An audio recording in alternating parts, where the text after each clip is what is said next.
Anyway, I wanted to say a little something about CJ. The first time I remember meeting CJ was in a little studio in Zebulon, North Carolina.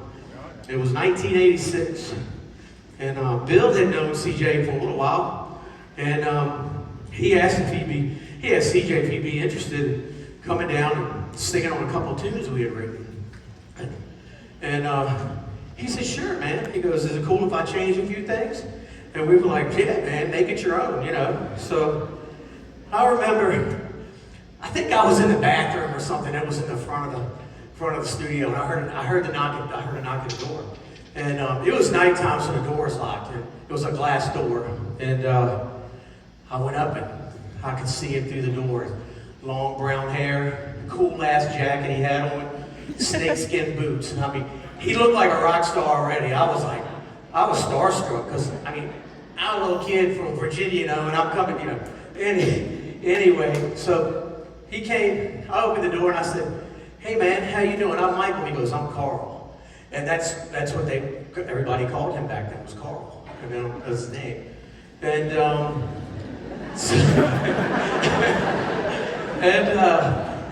but I was starstruck because he was already in a big band called Max Loyal. And yep, sure was, man. And we, you know, played on the same club circuit with those guys, and everybody was just like, "God, they're so good." And how did we get him to come in and sing? But anyway, so he came in and he said, "Hey to everybody." He came to the control room, and he went straight to the vocal booth, and he was ready.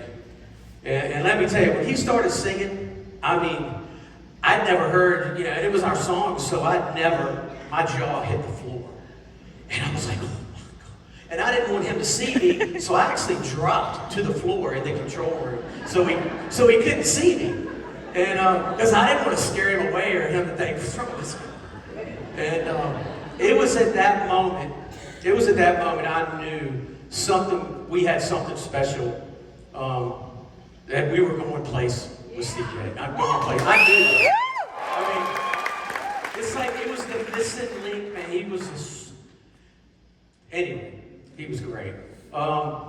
Sure enough, not long after that, we signed a record deal with Epic Records. And as they say, the rest was history. I mean, our dream had come true. And I mean, that was my dream. That was all of our dreams. I mean, I couldn't believe that we got a record deal.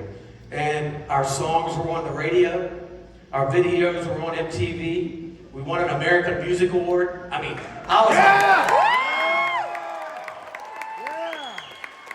like, wow, man, you know? I couldn't believe it. It was everything we had dreamed of. We toured the world together for 35 plus years. Heck, we did everything together. We were brothers, we were family. CJ, I just want you to know from the bottom of my heart, thank you for letting me be a part of your life. Without you, none of this would have been possible. Without him, your songs and your legacy will live on in the hearts of everyone. So until I see you again, brother, reach for the sky, man.